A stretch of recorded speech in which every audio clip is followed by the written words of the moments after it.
Hey gamers, it's G from the corner. Now, if some of you recall, last year I talked about the original Luigi's Mansion, a game that I wholeheartedly love. And funnily enough, earlier this year, Nintendo released a remaster of the sequel, Luigi's Mansion Dark Moon, or Luigi's Mansion 2 everywhere else. I keep calling it Dark Moon HD because that's the name I grew up with, but whatever, Luigi's Mansion 2 HD. Now, this was a video I have been dreading making, one that I've put off multiple times. This remaster came out back at the end of June. Back then, I was planning on doing a video with some friends who had grown up with the game, who had more positive thoughts on it than myself, and we were going to kind of compare and contrast, but, you know, time's gone by, and we're in the spooky season now, so I figured, hey, why don't I just get on a little review rant about it, because I don't like this game. I don't like this game very much at all. I don't think it's very fun. I think it's one of the worst Mario spin-offs in my opinion. It's crazy to me how much people love this game, genuinely. I feel like this might be a hot take. I don't know. I've seen some reviews say that Dark Moon is a stellar game, and this remaster, while not adding much to the table, is still a great game from its core. But I just don't agree with that. I just can't genuinely see how people believe that. And I feel like I come off as a bit of a complainer when I say it, but after finally giving the game a full fair shake, no, I'm 100% right. In fact, I hate it even more now. The game is so boring, so linear, just so not fun, you know? Luigi's Mansion 1 is a fantastic game, and I think Next Level really corrected themselves with the third game. The third game is also incredible. This is just a weird middle child that is just not very fun at all. So I think I just want to start with the aesthetic and premise first. Now, in the original Luigi's Mansion, you know, very simple plot. Luigi wins a house that he didn't enter a contest for. It's haunted. Ooh, spooky house. You're going around a nice spooky house. In this game, you know, another basic plot. Oh, Professor Egad is working at a town, region, I don't know. It's called Evershade Valley. Oh no, the ghosts go evil because King Boo messes with the Dark Moon. Now Luigi's got to help him out. Okay, whatever. Plot doesn't matter. But then you actually kind of see where that plot takes us. Now, in the original game, Luigi's just trying to find Mario. Mario went to the mansion ahead of time, so you're just kind of walking through this mansion. He is in that house. I'm gonna find him in that house. And there's tons of spooks and tricks and, you know, just kind of atmosphere as you go along. The house itself is very pretty. It is a character in a way. The game was a technical showcase for the GameCube, and while obviously it doesn't look like much today, it still has an aesthetic and a style that feels very just like nice. It feels very timeless, you know, booting up that old game on that crusty old GameCube. It still works for me. Whereas in Dark Moon, you're going from mansion to mansion. You're trying to just catch a bunch of ghosts. The game is set up more like Super Mario Sunshine than the open-endedness of the original game. And of course, the original game does pull you out of the mansion from time to time, but only at key pivotal moments in the game. Like, oh, you beat a boss? Okay, let's go back to Egad. Let's see all the ghosts you caught in the last hour or two of gameplay. Okay, you're back in now, you know? Whereas in this game, you'll walk around the mansion, you'll get sucked out about 10 minutes later, and then you'll do it again. You'll be walking down the same hallways, the same paths, because the mansions are very small. There's not much going on in them, and, you know, they're openly designed, but you're not progressing in an open way. You're kind of going down a path, maybe you'll go back and forth through a few rooms, but they feel very oddly designed, and you just end up repeating the same areas over and over again, just repurposed with new set pieces or ghosts or environmental puzzles. Again, if you compare this to the original game, in that game you'd enter a room, you'd find the portrait ghost, you'd solve the puzzle, and that's that. On to the next room. Whereas this game will make you go to multiple rooms over and over and over again.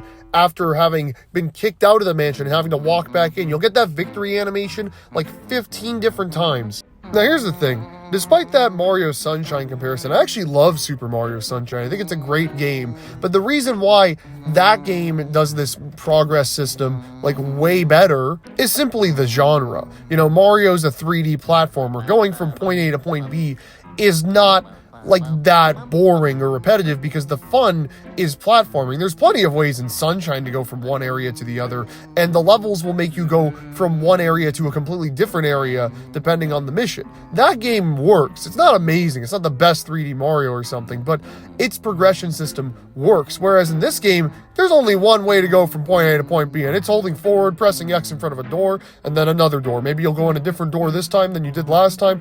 I don't know, and I really don't care. It's not fun. And remember what I said about aesthetic, about the mansion feeling lived in? and almost as if it was a character of its own, getting to see these realistic environments in a Mario game. That's kind of cool, kind of interesting. Well, in this game, you get one mansion that's kind of like that, but then the others are all themed as if they are video game levels, very video game level-y. Here's the greenhouse mansion. Okay, that's kind of an okay theme. There's a big tree, but you're kind of just going through like a tree with the same kind of gameplay as Luigi's Mansion. It's a bit odd. Okay, here's the clockwork level. This is a factory. It barely feels like a factory. It's just the sand level. Here's the ice level. Okay, this is just an ice level. And then the final one. Like, the aesthetic isn't interesting, and it goes for this kind of flat, very like polygonal style, I guess. I don't know. It looks very Illumination, but that's not even a good comparison. That's not what their stuff looks like. I don't know. It's very like kind of cartoonish, right? And it doesn't really fit with Mario. I mean, look, honestly, I'm not going to act like it's the worst thing in the world, all right? It's fine. Luigi's Mansion 3 shows that style can be done brilliantly because that game is gorgeous and the environments do look amazing in that game. In fact, let's talk about that game for a second real quick. Next Level Games in interviews literally said that they went on forums, heard the complaints, and improved with Luigi's Mansion 3.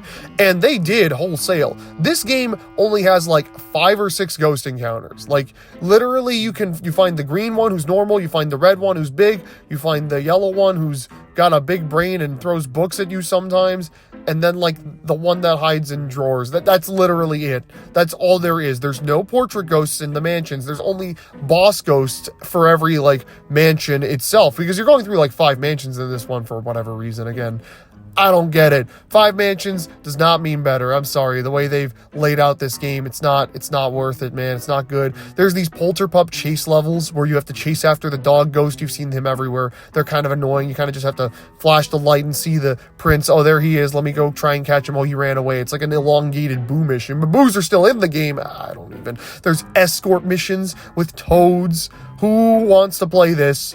Who wants to play this? This isn't fun. This sucks. I hate this so much. I would complain about things like the strobe light and other new gameplay mechanics, but I don't hate them that much, 3 shows that different gameplay mechanics are not always bad for this series. I like the slam mechanic. It's pretty fun, The original has its own charm, but it doesn't have to just try and be the original. I feel like it's kind of hard to try and be the original, because what would it be other than just a retread? The first level just feels like a soulless retread. If that was what the whole game was like, that would be even worse. But then, they're like, okay, we have to do something different. Generic New Super Mario Bros. Levels? Sure, generic New Super Mario Bros. Levels. Why not? It's funny. In the original game and every subsequent game, Luigi wields a flashlight. This is because he is in a dark environment and he needs to see where he is going. So you have to shine your light to make objects look visible, or at least more visible than they are. In the original game, rooms are pitch black, but when you kill all the ghosts, the lights come right on. Whereas in Dark Moon, oh my goodness, in Dark Moon. Okay, look, on the 3DS, I don't think this looked that bad. I don't think it looked that bad, but here on the Switch, it's so noticeable, dude. He does not need that flashlight. These rooms are so well lit for having their lights shut off completely. It's like, oh my gosh, this looks so bad. I've heard some people complain about this in 3, but man, this is actually the worst. In 3, it's like, okay, the areas are somewhat dark. Like, at least they're like, very low dark colors, at least, maybe you could still see what's going on, but he sure can't, so sure, whatever, it makes sense. But these areas are literally lit up. Like, what is this? I think that's a perfect segue into this being a remaster. So here's the funny thing. This game does basically nothing to differentiate itself from the original. It is copy-paste Luigi's Mansion 2 HD. Luigi's Mansion 1 got a full remake on the 3DS where they redid like all of the assets, put in multiplayer, just changed an absolute truckload about the game, and I think that's a pretty good port, honestly. If you want Luigi's Mansion on the go in an official means, it is the best way to get it, if I'm being real. But this port does basically nothing. It's pretty much like if you ran the game in an emulator at 4K or something. Okay, they switch out a few models and a few textures. Like, Luigi just has the denim jeans texture that he has in 3, which looks so bad. I'm sorry, but the game has a very minimalist art style as is. There's not a lot of texture or realism to objects already. And now you're going to give him the realistic denim texture? It looks so bad. There's some shots in this game that genuinely look so bad. I'm sorry. It's so funny to me, because again, this game came out back in like late June. First of all, let's talk about that for a second. Does anyone even remember this thing came out? I feel like all the Nintendo talk has just been about their holiday lineup and the Switch 2 for the past like 3 months. Like, seriously, it feels like the first half of the year didn't even happen. Like, these releases are going to be so just like gone with the wind. Like, oh my, remember Mario vs. Donkey Kong remake or another Code remake or Peach Showtime? Like, I feel like these games just didn't come out.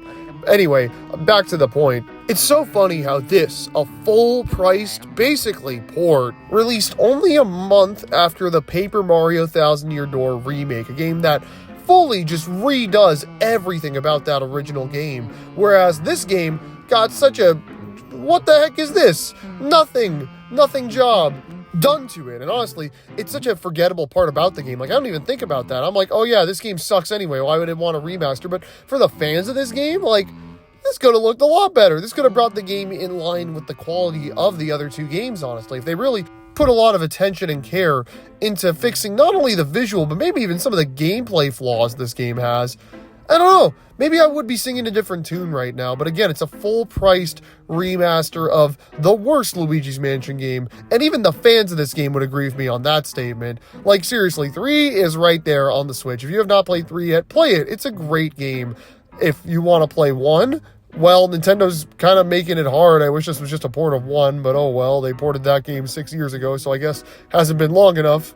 1 will get its time in the sun eventually. Maybe a full remake, maybe just a GameCube port on some sort of Switch Online GameCube service in the future. There will be ways to play 1 on modern Nintendo consoles eventually. Until then, find an old copy, find a copy of the 3DS version. Honestly, it's not even that expensive if you have a console lying around. You know, I think I should just wrap on reiterating this is such a blink and you miss it kind of nothing release. I'm putting all my energy into being like, oh my gosh, this game sucks, pretty much solely because my friends have tried to tell me that it's good. Fun fact, I played it with 2 of them. One of them was like, no, the game is still good. The other one, complete tune change. Like, oh, yeah, this game kind of does suck, actually. Like, this game is so nothing whatever, and I do not care because Next Level already figured out that the game is bad. If they're working on Luigi's Mansion 4, they're probably going to pull a lot from Luigi's Mansion 3 in that, and I am very excited to see what that game is because that game will be good. This game is where it is right now because Luigi's Mansion 2 is one of the best-selling 3DS games. They looked at the lineup of games that they could give